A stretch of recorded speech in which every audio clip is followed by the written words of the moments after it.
بسم اللہ الرحمن الرحیم۔ ناظرین، پروگرام کڑوا سچ کے ساتھ عمر شریف حاضر خدمت ہے۔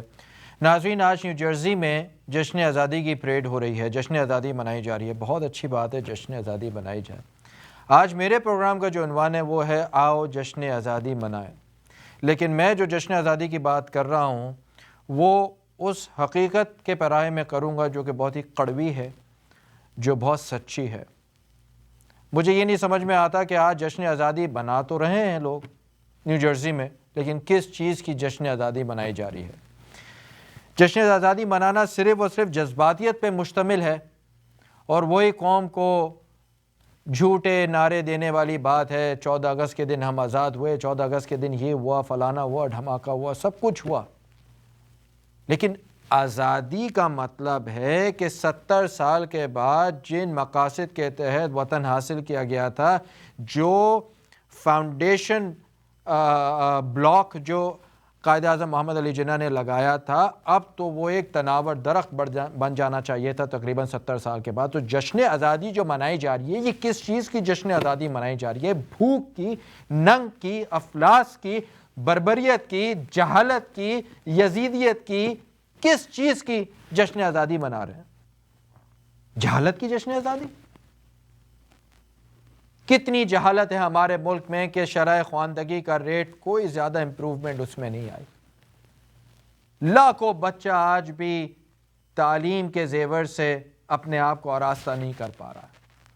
بھوک کی حالت، 14 اگست والے دن 3 بچے تھر کے ریگستان میں پھر بھوک و پیاس کو برداشت نہ کرتے ہوئے اور موت کے منہ میں چلے گئے۔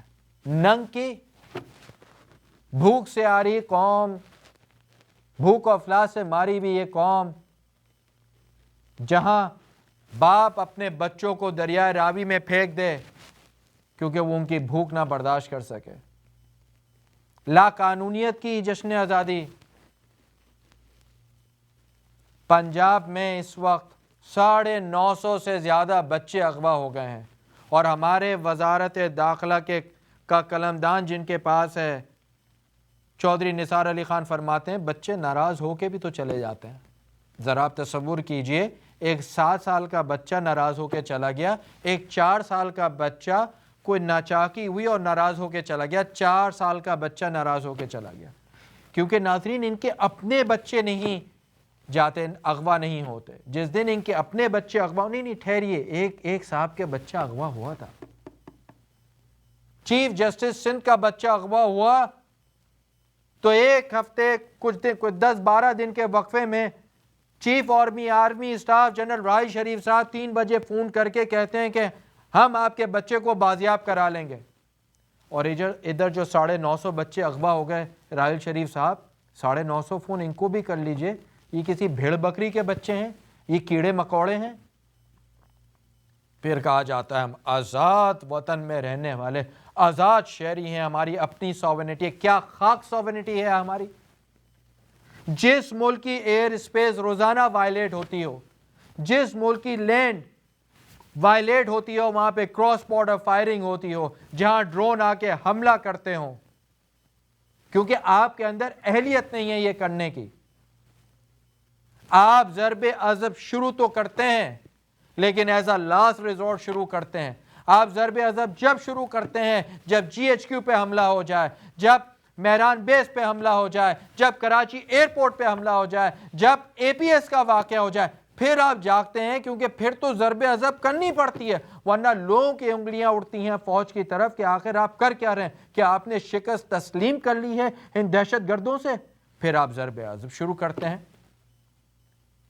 کیا سپٹمبر 11 2001 کا کے بعد کوئی اور واقعہ اس میگنیچیوڈ کا امریکہ میں ہوا؟ کیا ان لوگوں نے انتظار کیا کہ ایک اور 11 سپٹمبر ہو جائے پھر ہم ایکشن لیں گے، پھر ہم اپنے سسٹم کو اوورہال کریں گے، پھر ہم سارے سسٹم کو آگے پیچھے کر کے اپنے ملک کے اندر جو لا اینڈ آرڈر کی سچویشن، اپنے بارڈر کو سیکیور کریں گے؟ کیا انہوں نے بھی اس چیز کا انتظار کیا؟ یہ ہوتی ہیں زندہ قومیں، یہ ہوتی ہیں وہ قومیں جو کہ پہلی ضرب کو آخری ضرب سمجھتی ہیں اپنے ملک کی سالمیت کی طرف، اور پہلی طرف جو پہلی دفعہ جو میلی آنکھ اٹھتی ہے ایک ملک و قوم کی سالمیت کی طرف, اسی پہلی نظر کوئی دبوچ کے اس آنکھ کو نکال دیتے ہیں. لیکن ہمارے ہاں یہ تصور نہیں ہے. ہمارے ہاں تو انتظار کیا جاتا ہے کہ نہیں ابھی رکو, ابھی تھوڑی دہشت گردی اور ہونے دو, ابھی ہمارے پیٹ بھرنے دو, ابھی تھوڑا صبر کرو. ایک کالر ہمارے ساتھ موجود ہیں جناب ذاکر اکبر صاحب. ذاکر صاحب السلام علیکم ورحمۃ اللہ. وعلیکم السلام. عمر بھائی, میں آپ کا پروگرام سن رہا ہوں, ماشاءاللہ بڑے اچھا آپ کا ویو ہے. میں صرف ایک ایڈ کرنا چاہوں گا کہ ہمارے جو حالات ہیں پاکستان کے, میں یہ سمجھتا ہوں کہ ہمارے پاکستان میں جو ایک میجر رول کیا جا سکتا ہے وہ صوبہ پنجاب ہے, جو کہ 52% پاپولیشن کو کرتا ہے. اور آئی تھنک اگر کوئی پروونس میں کیپیسٹی ہے پاکستان ڈائریکشن چینج کرنے میں, ٹیررزم کو اور ملیٹنسی کو, ایکسٹریمزم کو چینج کیا کر سکتے ہیں, تو ویسے پنجاب ایک بڑے بھائی کا رول پلے کر کے چینج کر سکتا ہے. جب تک پنجاب نہیں جاگتا میں نہیں سمجھتا کہ پاکستان میں کوئی بہتری کے حالات ہو سکتے ہیں. ذاکر بھائی آپ پلیز لائن پہ رہیے گا, کافی مفید بات آپ کر رہے ہیں اور آپ پہلے بھی پروگرام میں کال کر چکے ہیں. بڑی گہری نظر ہے آپ کی ماشاءاللہ پاکستان کے حالات اور واقعات جو وہاں پہ رونما ہو رہے ہیں. آپ سے ایک سوال کرنے کی جسارت کروں گا. سوال میرا یہ ہے کہ راحیل شریف صاحب نے اکراس دا بورڈ آپریشن کرنے کی بات کی تھی. میں بارہا اس بات کو اٹھا چکا ہوں, میں بارہا اس بات کی اویئرنیس لوگوں کو دے چکا ہوں. ایک تو میں آپ سے دوسرے پہلو پہ بھی بات کروں گا جو آج جشن آزادی کی پریڈ بن رہی ہے نیو جرسی میں, لیکن پہلے تھوڑا سا آپریشن کے اوپر میں آپ سے بات کرنا چاہوں گا کہ کاش اگر ایسا ہوتا across the board Raheel Sharif صاحب آپریشن کرتے اور ہم جشن آزادی اس چیز کی بناتے کہ ملک سے دہشت گردی کا صفایا ہو گیا, ملک سے لا قانونیت کا صفایا ہو گیا, ملک سے بھوک اور ننگ ختم ہو گئی, ملک سے جہالت ختم ہو گئی. لیکن جس صوبے میں 900 سے زیادہ بچے اغوا ہو گئے ہیں, متواتر ایک تسلسل کے ساتھ ریپ کے واقعات, ایک تسلسل کے ساتھ اغوا برائے تاوان کے واقعات, اور کون نہیں جانتا کہ سدرن پنجاب دہشت گردی کی نرسری ہے, کون نہیں جانتا کہ سٹنگ لا منسٹر جو ہیں جناب پنجاب کے رانا ثناء اللہ صاحب جی, ان کے کالعدم تنظیموں سے تعلقات ہیں. تو آخر اچھا پھر یہ بات بھی کی جاتی ہے, جو ناقائدین ہیں بڑے بڑے جرنلسٹ, بڑے بڑے جو لکھنے والے ہیں, وہ یہ لکھتے ہیں کہ کھچاؤ کی کیفیت پیدا ہو گئی ہے سول اسٹیبلشمنٹ, سول گورنمنٹ میں اور ملٹری اسٹیبلشمنٹ میں. میں تو اس سے قطعی طور پہ ڈس ایگری کرتا ہوں. میں تو سمجھتا ہوں یہ دونوں ایک ہی پیج پہ موجود ہیں. اس کی اب میں آپ کو بتاتا ہوں کیوں. اس کی وجہ یہ ہے کہ اتنی لا قانونیت اور جہالت اور جو جرائم پنجاب میں اس وقت ہو رہے ہیں, اس کے باوجود بھی اگر پنجاب میں آپریشن نہیں ہو رہا تو اس کا مطلب تو یہ دونوں ایک ہی پیج پہ. آپ تھوڑی اس پہ روشنی ڈالیں گے؟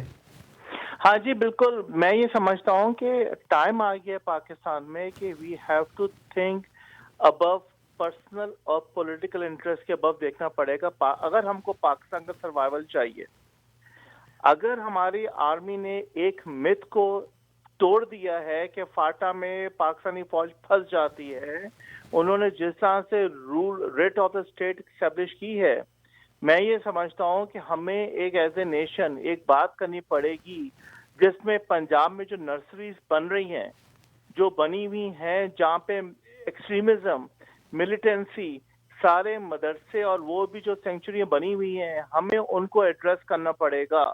اگر ہم لوگ یہ سمجھتے ہیں یہ آگ آپ کے ہمارے گھروں ہر گھر میں پہنچے گی, چاہے وہ پنجاب میں کوئی لیڈ سمجھتے ہیں ان کے گھر تک نہیں پہنچیں گی, ان کے گھر میں بھی پہنچے گی, اور ان کو وہ چیز سوچنا پڑے گا انف از انف, اور آپ کو چینج کرنا پڑے گا, ورنہ سے آگ میں سب جلیں گے. ذاکر بھائی آپ کے خیال میں, and please correct me if I am wrong, آپ کے خیال میں 3 سب سے بڑے ریزنز کیا ہیں کہ اب تک پنجاب میں آپریشن کلیننگ آپریشن نہیں ہو رہا؟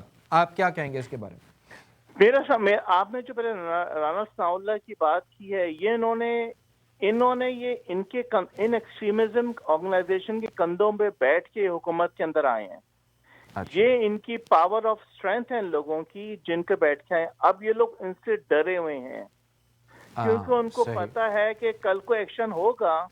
سب سے پہلے گریبان ان کے گریبان یہ اپنے گھر کے جس طرح ہمارے طالبان نے پاکستان کا بیڑا غرق کر دیا ہے اس وار آن ٹیرر کے بھیس میں بدل کے لوگوں کو بیوقوف بنا کے فائنلی ہمیں کیا ہے.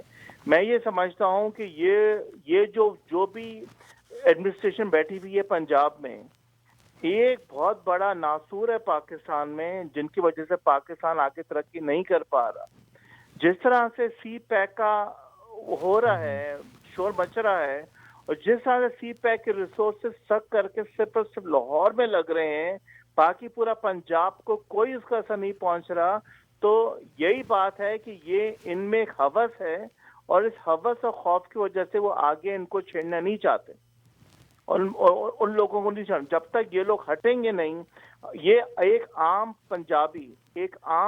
پنجابی شہری وہ یہ نہیں سمجھے گا. میں نہیں سمجھتا کہ یہ لوگ جو ہے نا ہم کوئی آگے بڑھ سکیں گے. ذاکر بھائی دیکھیے میں تو یہ سمجھتا ہوں اور تمام محب وطن پاکستانی یہ سمجھتے ہیں کہ یہ تو جتنی قومیتیں پاکستان کی ہیں یہ تو ایک گلدستہ ہے. ایبسولوٹلی جی بالکل. اچھا اب جو آپ نے بڑی امپورٹنٹ بات اٹھائی کہ پنجاب کو بڑے بھائی ہونے کا ثبوت دینا پڑے گا اور action specs louder than words. اب ٹائم ہے ایکشن کا. اچھا اب یہ تو ایک پہلو ہو گیا. دوسرا پہلو جو میں آپ سے تذکرہ کرنا چاہتا تھا وہ اس بات کا آج جو بڑی زبردست جشن آزادی کی پریڈ ہو رہی ہے. ذاکر بھائی تقریباً 70 سال کے بعد آج بھی لا قانونیت وہی کی وہی ہے. آج بھی وہاں جہالت کے بادل اسی طرح منڈلا رہے ہیں جو کہ پہلے تھے.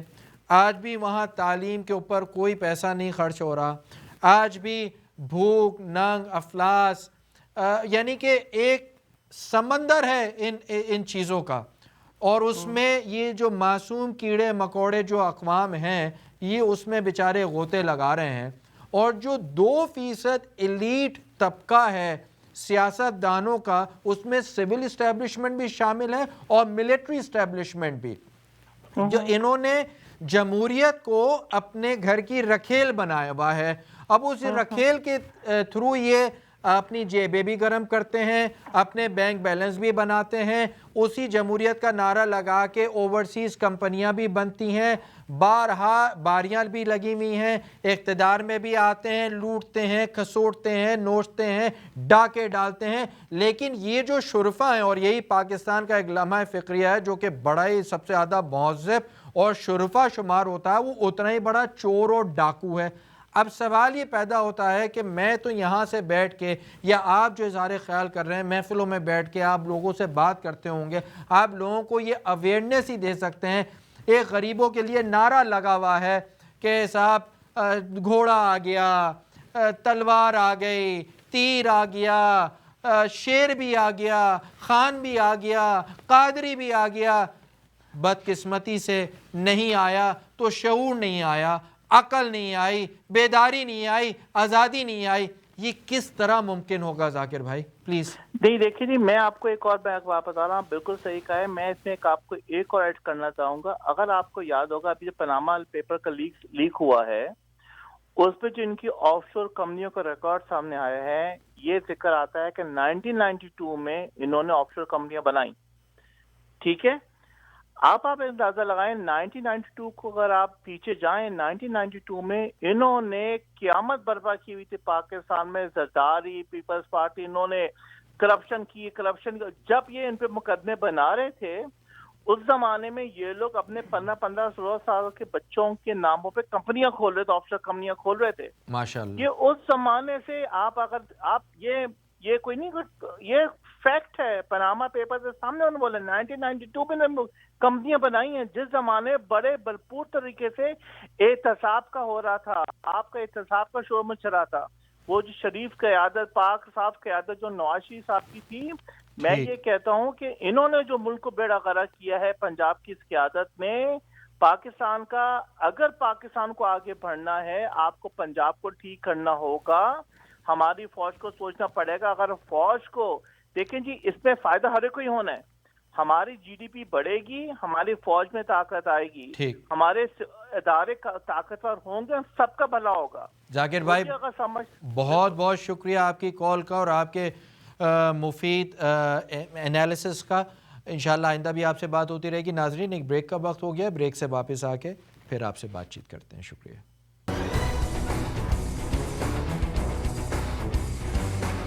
ویلکم بیک ناظرین.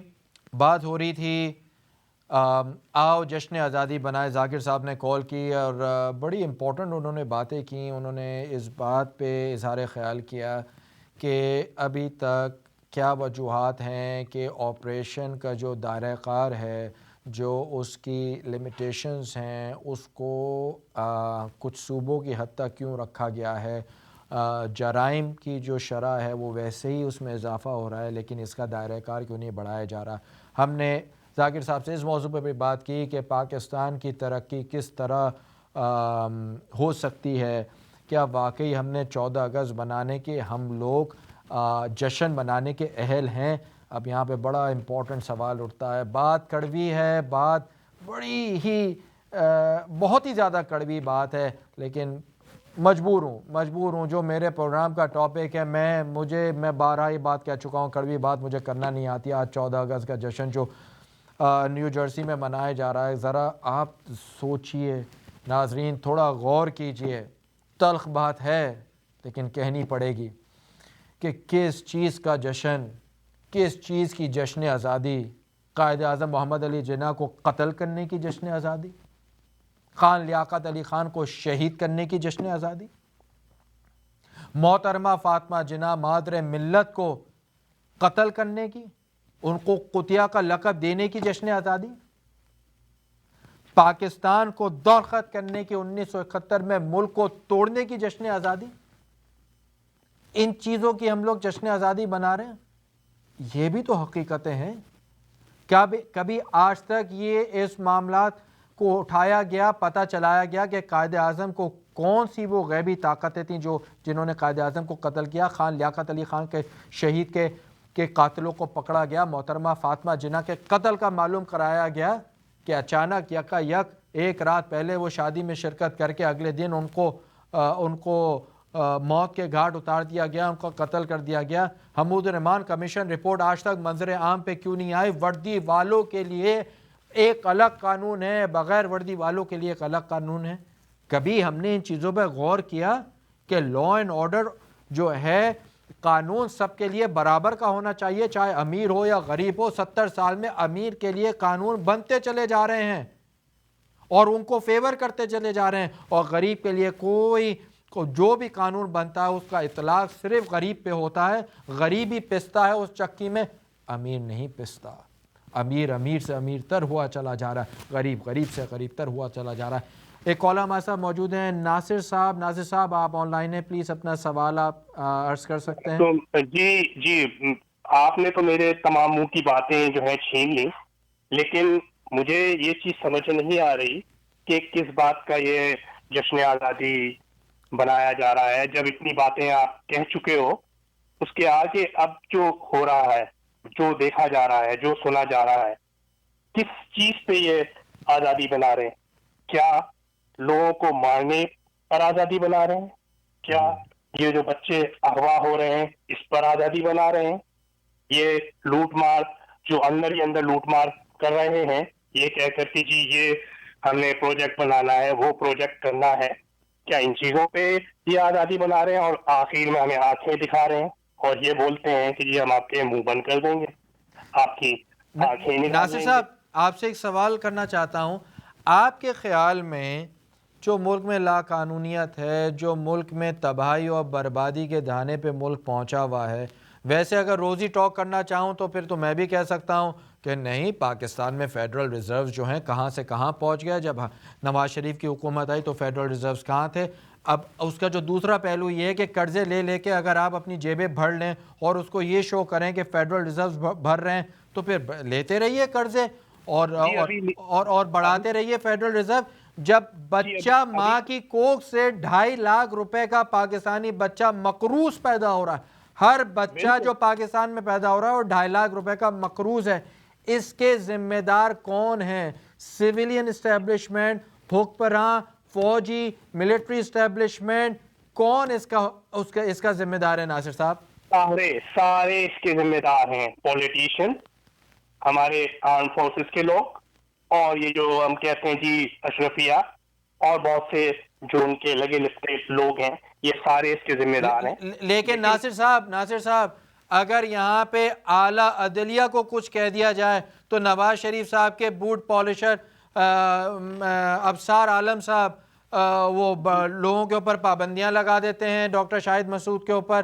اگر ڈاکٹر عامر لیاقت حسین کچھ بول دیں تو ان کے اوپر پابندی لگ جاتی ہے۔ اگر فوج کے خلاف کچھ لب کشائی کر دی جائے تو وہ تو گناہ کبیرہ و گناہ صغیرہ ہے، وردی والے کے خلاف تو آپ بول ہی نہیں سکتے، تو اس کے اوپر پابندی لگ جاتی ہے۔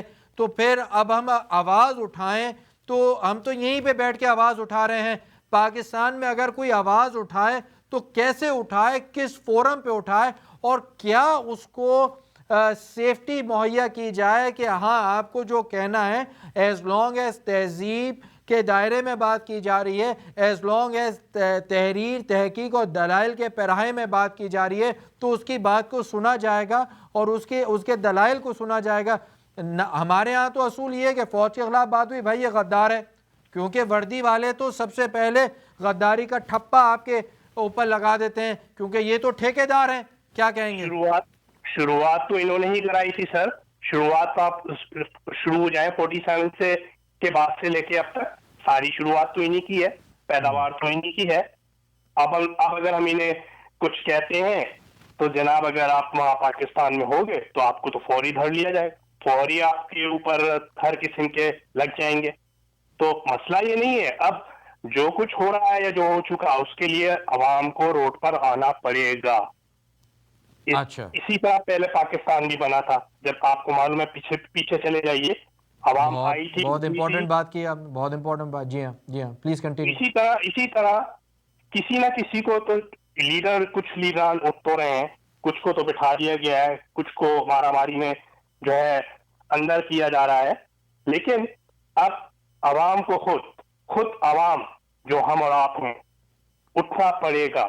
نہیں تو اٹھیں اچھا گے اب ناصر صاحب یہاں پہ چونکہ ایک ضمنی سوال پیدا ہوتا ہے، آپ نے بہت امپورٹنٹ پوائنٹ اٹھایا، میں آپ سے بالکل 100% ایگری کرتا ہوں کہ جب پاکستان بنا تھا تب بھی سڑکوں پہ عوام کو آنا پڑا تھا۔ اب پاکستان کو بچانا ہے تو اس کا واحد طریقہ سڑکوں پہ آنے کا ہی ہے، تاکہ 98% غریب عوام کی صحیح حکمرانی پیدا ہو سکے اور صحیح حکمران کو مل سکیں اور وہ ان کی صفوں میں سے ہوں۔ پیلسوں میں بیٹھنے والے کس طرح غریب کی پریشانی کو سمجھ سکتے ہیں؟ یہ تو ڈزنٹ میک سینس۔ اچھا اب سوال یہ پیدا ہوتا ہے سر، ہمارے ہاں قیادت کا بھی فقدان ہے، ہمارے ہاں قائد اعظم محمد علی جناح، خان لیاقت علی خان شہید کے بعد اور محترمہ فاطمہ جناح کے بعد کوئی ایسے لیڈر بھی نہیں ملے۔ اب اگر مشرف صاحب کا دور آپ لیں تو مشرف صاحب کے دور میں بہت ترقی ہوئی، مشرف صاحب نے فرسٹ پاکستان کا نعرہ لگایا، لیکن ان کے اوپر بھی مقدمے چلا دیے گئے، ان کو بھی ہٹا دیا گیا، اور مشرف صاحب ہی کہنے پہ مجبور ہوئے کہ چونکہ میں سن آف سوائل نہیں تھا اس لیے میرے ساتھ یہ ہوا۔ ہم تو اس ملک کے رہنے والے ہیں جو ڈاکٹر عبد القدیر خان، اتنی قداور شخصیت، اس شخصیت کا تو ایسا احسان ہے اس ملک پہ کہ اس کی 7 نسلیں بھی، کیا 14 نسلیں بھی اس کا احسان نہیں اتار سکتی، اور وہ بھی یہ کہنے پہ مجبور ہو گئے کہ میرے ساتھ جو یہ رویہ کیا گیا، میرے ساتھ جو نواز شریف صاحب نے یہ ظلم کیا، وہ اس لیے کیا کہ میں سن آف سوائل نہیں تھا۔ تو کہاں سے قیادت نکلے گی ناصر صاحب؟ اس قیادت کو کون لیڈ کرے گا؟ کون سڑکوں پہ لائے گا؟ کون ان کے محلوں کو ڈھائے گا؟ اور کون غریب لوگوں کی جو ہے حکمرانی پیدا کرے گا؟ پلیز روشنی ڈال دیجئے۔ سر جی قیادت ہم میں ہی سے نکلتی ہے، ہم میں ہی سے بنتی ہے۔ اب جب سب صورتحال سامنے ہے ہر انسان کے، ہر پاکستانی کے، جو یہاں رہ رہے ہیں، جو پاکستان میں رہ رہے ہیں، جب تک وہ خود نہیں اٹھیں گے کوئی ان کو پیچھا، ان کا کوئی ساتھ دینے والا نہیں ہے۔ دیکھ لیجئے آپ کے ڈاکٹر قدیر صاحب آج کل بستر مرد میں ہیں نا، جی ہاں، ان کی کیا پوچھ گچھ ہو رہی ہے، ان کو کیا دیا جا رہا ہے؟ جی جس نے آج پاکستان کو اتنا مضبوط کیا، اس کے ساتھ کیا ہو رہا ہے یا اس کے ساتھ کیا کیا گیا؟ اللہ تعالیٰ نے ان کو اتنی زبردست ذہن عطا کیا، ان کو وہ قابلیت دی کہ آج ہم ایٹمی طاقت بنے بیٹھے ہیں۔ ہندوستان میں جو ان کے ایٹمی پروگرام کا موجد ہے، جو کہ ان کے ایٹمی پروگرام کو اٹھانے والا تھا آزاد صاحب، ان کو تو ہندوستان نے ڈاکٹر ابو کلام آزاد ان کو تو پریزیڈنٹ بنا دیا۔ اور ہمارے یہاں دیکھیے جو ہمارے ملک کے دفاعی طور پہ ایک سیسا پلائی دیوار جس نے بنا دیا ہمارے ملک کو، اس کے ساتھ ہم لوگ کیا سلوک کریں۔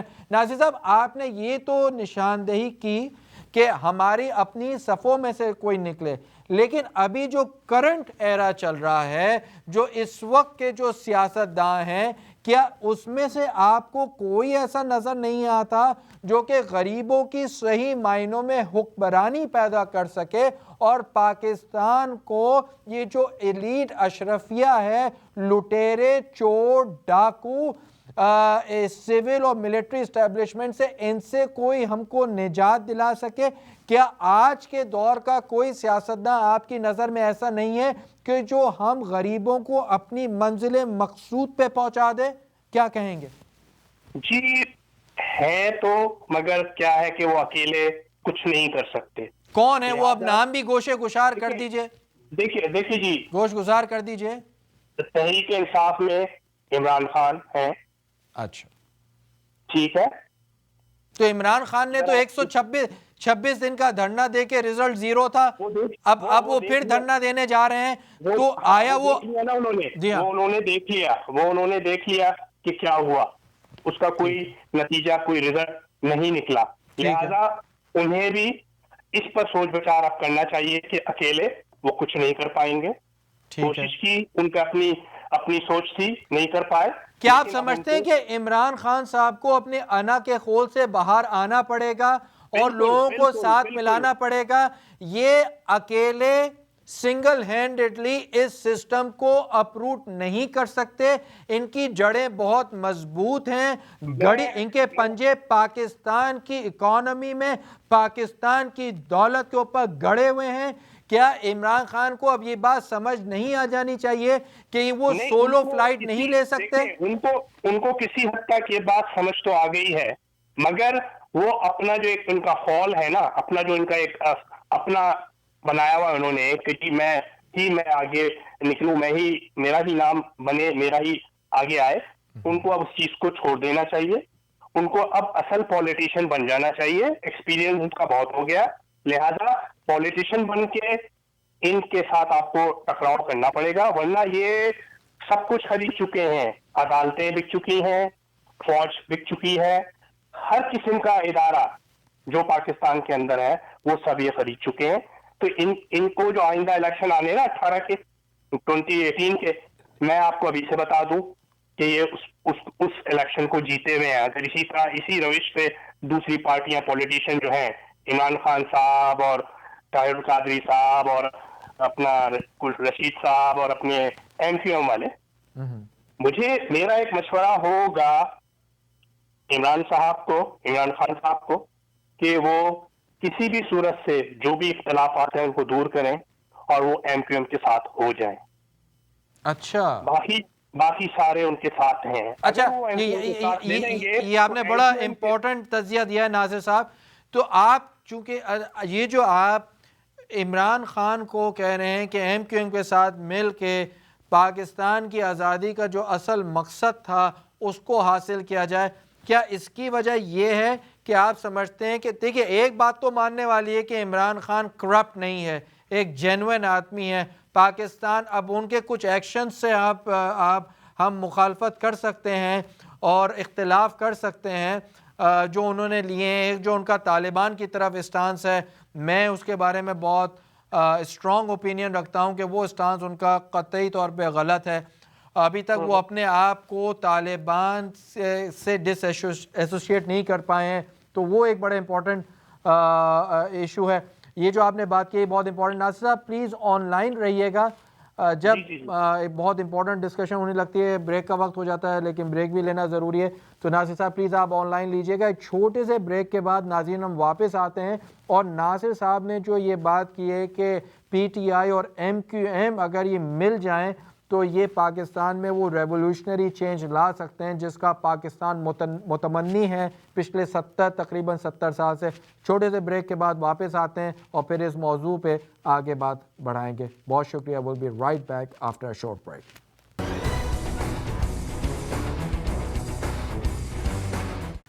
ویلکم بیک ناظرین. ناصر صاحب آپ لائن پہ موجود ہیں؟ جی ہاں لائن پہ موجود ہوں. اچھا تو ناصر صاحب میں آپ سے بات کر رہا تھا, آپ نے بڑی امپورٹنٹ بات کی کہ پی ٹی آئی اور ایم کیو ایم کو ساتھ مل کے جو ہے اب جد و جہد کرنی پڑے گی. کیا اس کی وجہ یہ ہے کہ آپ یہ سمجھتے ہیں کہ یہ دونوں جماعتیں اسٹیٹس کو کے خلاف ہیں لیکن پی ٹی آئی میں اسٹیٹس کو کے لوگ بھی موجود ہیں, تو کیا کہنا چاہیں گے؟ دیکھیں یوں تو تمام جماعتوں میں آپ کو اسٹیٹس کو کے لوگ ملیں گے.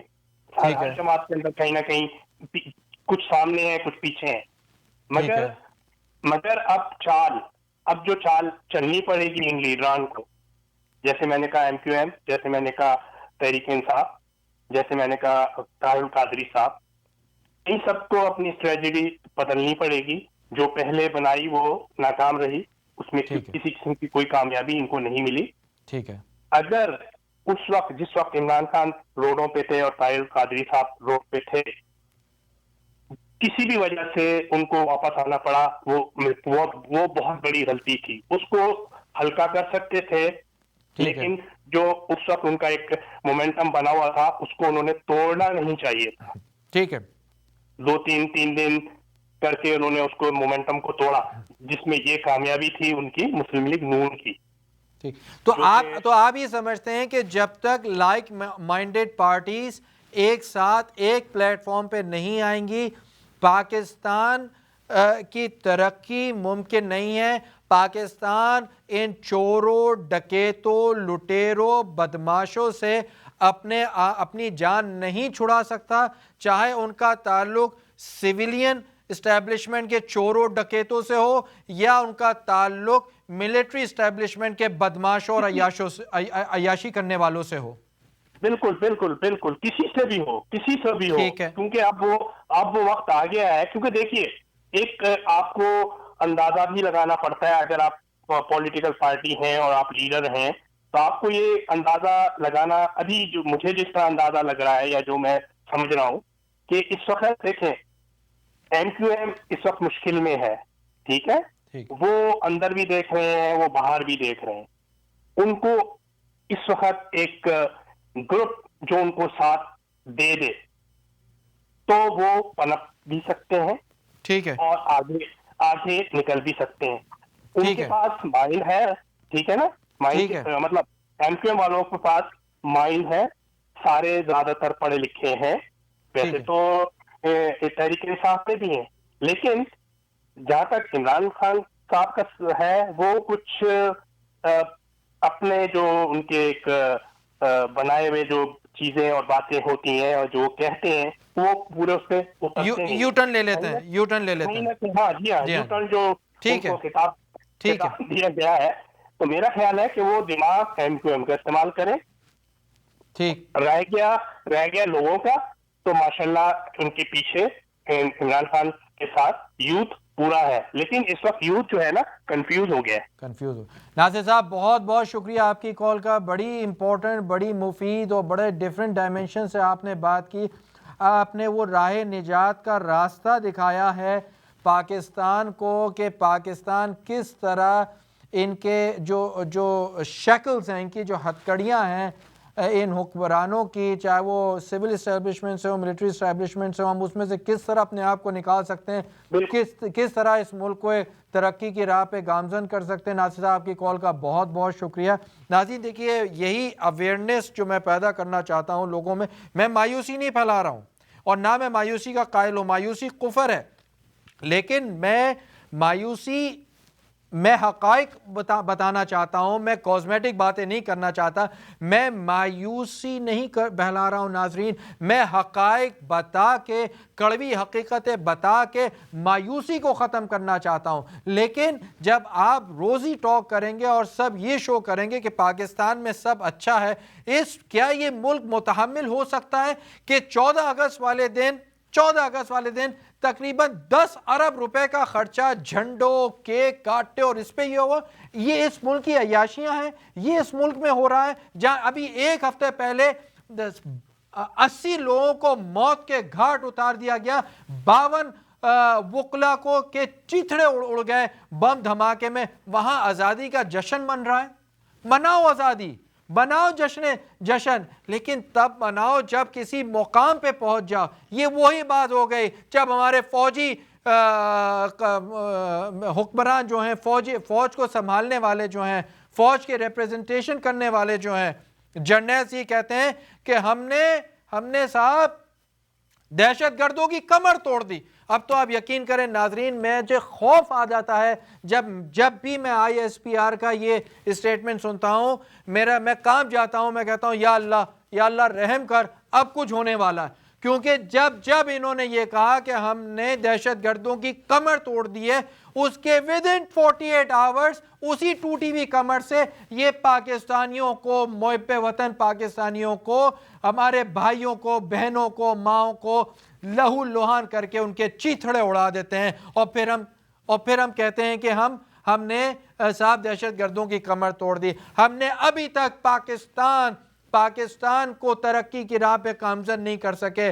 ہم نے ابھی تک پاکستان حاصل کرنے کے مقاصد حاصل نہیں کیے. یہ بڑے شرم کی بات ہے, یہ ایک لمحہ فکریہ ہے اور ہم لوگ جشن منا رہے ہیں. ایک اور کالر ہمارے ساتھ موجود ہیں, اسد صاحب ہیوسٹن سے. اسد صاحب السلام علیکم رحمۃ اللہ, آپ پروگرام میں کال کرنے کا بہت شکریہ.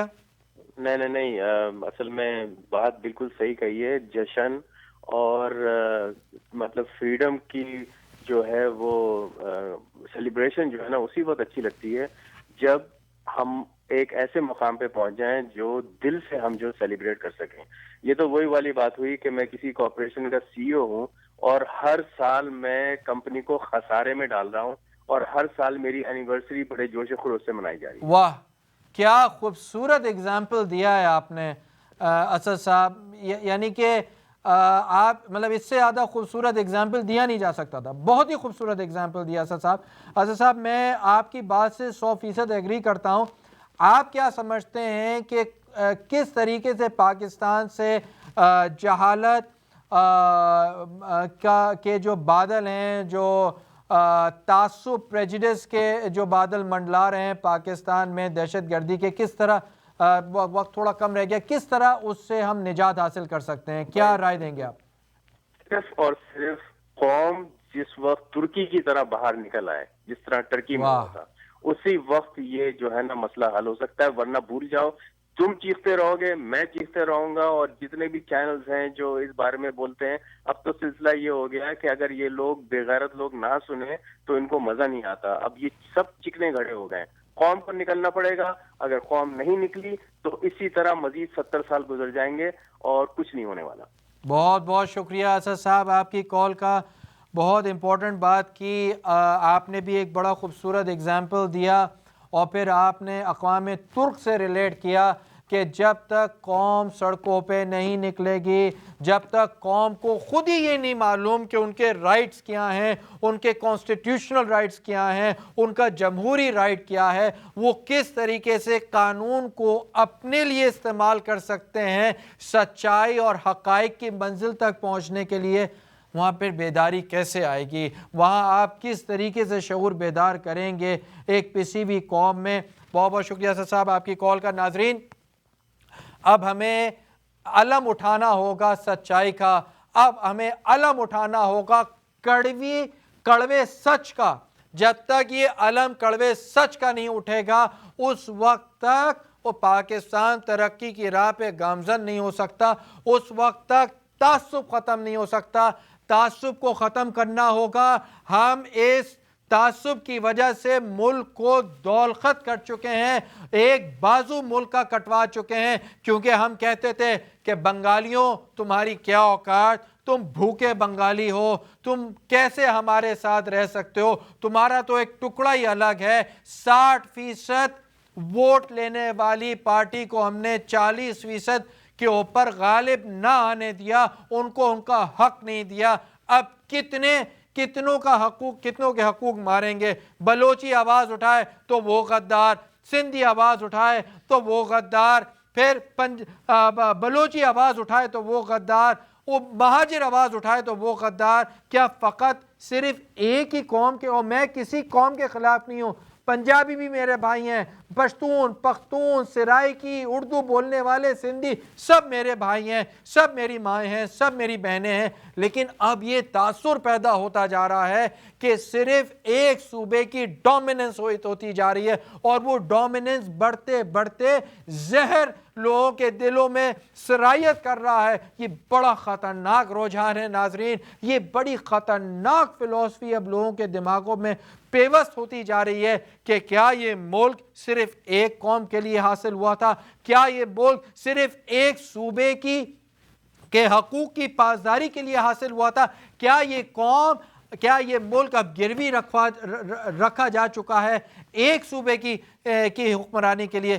اب یہ بڑا خطرناک سوال پیدا ہو رہا ہے ناظرین, اس کے اوپر توجہ دینی ہوگی. جی ایم سید, یقین کیجئے وہ غدار نہیں تھا. جی ایم سید 1948 میں جب وہ قائد اعظم کے انتقال کی خبر آئی تو وہ سندھ اسمبلی میں خطاب کر رہے تھے. قائد اعظم کی تقریر کے انتقال کی خبر سن کے وہ بے ہوش ہو گئے, لیکن ان کو بند گلی میں لایا گیا, ان کو یہ سندھ کی حد تک سیچوریٹ کیا گیا, اور ان کو یہ بولا گیا کہ تم غدار ہو. تو انہوں نے پاکستانی فوج کو اور پاکستان کے خلاف آواز اٹھانا شروع کرتی. میں آپ کو ایک اور اگزامپل دیتا ہوں باچا خان کی. باچا خان کو قائد اعظم محمد علی جناح, یہ ریکارڈ پہ موجود ہے, آپ دیکھ لیجئے, آپ چیک کر لیجئے, قائد اعظم محمد علی جناح باچا خان کو سرحدی شیر کہتے تھے, سرحد کا شیر کہتے تھے. اور جب قائد اعظم نے باچا خان کی ضرورت پڑی, ان کو مدد کے لیے پکارا, وہ وہاں پہ موجود تھے. ایسے ہی تو قائد اعظم محمد علی جناح نے ان کو سرحدی شیر نہیں کہہ دیا تھا, ان کو بھی بند گلی میں لایا گیا,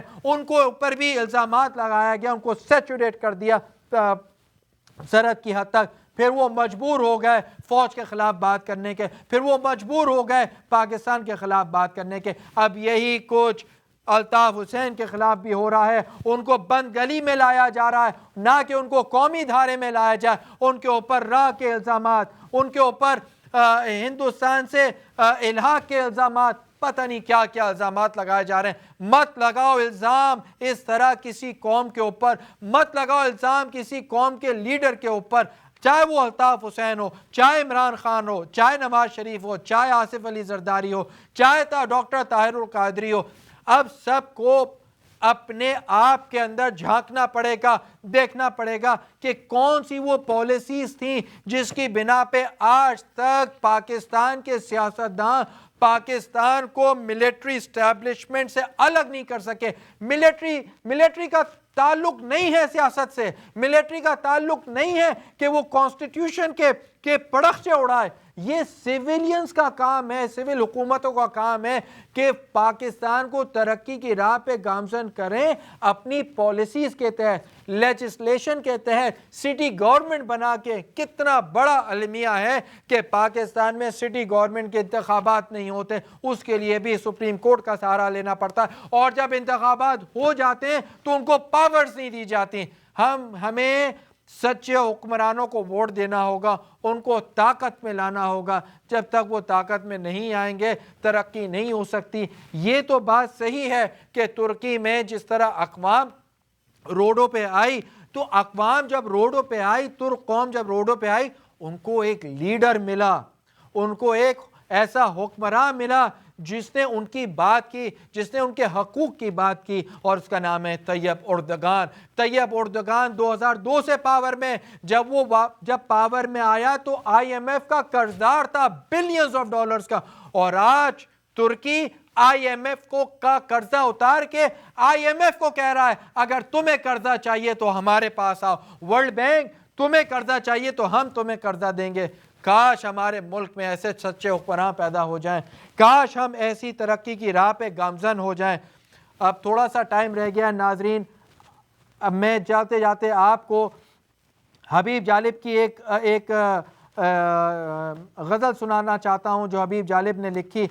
جو حبیب جالب فرماتے ہیں، اے چاند یہاں نہ نکلا کر بے نام سے سپنے دکھا کر، یہاں الٹی گنگا بہتی ہے، اس دیس میں اندھے حاکم ہیں، نہ ڈرتے ہیں نہ نادم ہیں، نہ لوگوں کے وہ خادم ہیں، ہے یہاں پہ کاروبار بہت، اس دیس میں گردے بکتے ہیں، کچھ لوگ ہیں عالی شان بہت اور کچھ کا مقصد روٹی ہے، وہ کہتے ہیں سب اچھا ہے، وہ کہتے ہیں سب اچھا ہے، مغرب کا راج ہی تو سچا ہے، یہ دیس ہے اندھے لوگوں کا، اے چاند یہاں نہ نکلا کر۔ میں آپ کے ساتھ جشن آزادی مناؤں گا، میں ہرا جھنڈا اٹھاؤں گا، لیکن اس وقت اٹھاؤں گا جب غریب کے بچے کے لیے بھی وہی ایجوکیشن کا نظام ہوگا جو غریب کے بچے کے لیے ہوگا، جب جوڈیشری کا نظام وہی اسی طرح کا اطلاق ہوگا رولز اور پرنسپلز کا غریب کے اوپر جس طرح ایک امیر کے اوپر ہوگا، امیر کے اوپر ہوگا تو غریب کے اوپر ہوگا۔ میں اس وقت جشن آزادی بناؤں گا جب ہمارے ملک میں غریب کی حکمرانی ہوگی، میں اس وقت جشن آزادی بناؤں گا جب ہمارے بچے بھوک اور افلاس سے نہیں مریں گے، میں اس وقت جشن آزادی بناؤں گا جب بم دھماکے نہیں ہوں گے، میں اس وقت جشن آزادی بناؤں گا جب فوج سویلین اداروں کی تابع ہوگی نہ کہ الٹی گنگا بہے، ہاں میں اس وقت جشن آزادی بناؤں گا۔ ناظرین آپ کے وقت کا بہت بہت شکریہ۔ میرے منہ سے کوئی غلط بات نکلی ہو، کسی کی حق تلفی ہوئی ہو تو میں بہت معافی چاہتا ہوں۔ پاکستان زندہ باد، پاکستان پائندہ باد۔ اگلے اتوار کو ایک اور چھپتے ہوئے ٹاپک کے ساتھ آپ کی خدمت میں حاضر خدمت ہوں گا اور آپ سے دعا کا طلبگار ہوں۔ بہت بہت شکریہ، بہت نوازش۔ السلام علیکم ورحمۃ اللہ۔ ٹیک کیئر اینڈ اللہ حافظ۔